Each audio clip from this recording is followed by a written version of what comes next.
Yarımçı kanalizasiya işi sakinlərin həyatını iflic edib. Yollar keçilməz hala düşüb.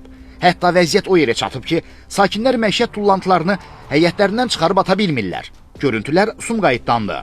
Acınacaqlı vəziyyət şəhərin Kamran Hüseynov küçəsində yaşanır. Bu ərazidə yaşayan sakinlər bildirirlər ki, yay aylarından məhz bu istiqamətdə kanalizasiya xətləri çəkilməsinə başlanılsa da artıq qış aylarına çatıb və proses hələ də davam edir və nəticədə gördüyümüz kimi yolun bir hissəsi də bağlanıb. Yağış yağanda isə yollar tamamilə keçilməz vəziyyətə düşüb.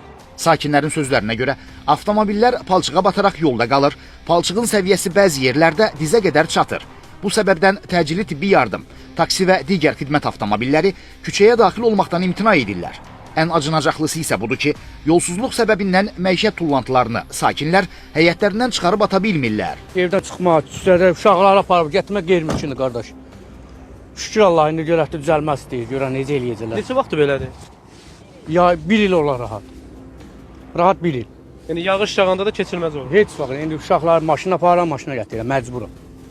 Yəni bura gülləsi deyil. Qeyri-mümkündür, özünüz də görürsünüz də, Allah şahidi, baxın. O başını bu başıcan. Yaydan belədir qə. Yayda toz, torpa, indi də palçıq. Belədir. Yəni uşaqları aparıb gətirə bilmirsiniz. Çətinlik. Məsələ ilə bağlı apardığımız araşdırma zamanı məlum oldu ki, ərazidə kanalizasiya xəttlərinin çəkilişi Dövlət Su Ehtiyatları Agentliyinin podratçı təşkilatı olan şirkət tərəfindən həyata keçirilir. Şirkətin baş mühəndisi Elvin Əhmədov Xəzər xəbəri açıqlamasında bildirib ki, layihə tələblərinə uyğun olaraq Kamran Hüseynov küçəsində 9 nömrəli orta məktəbin qarşısında diametri 1600 mm olan dəmir beton kanalizasiya kollektorunun tikintisi artıq başa çatıb və hazırda son tamamlanma işləri icra olunur.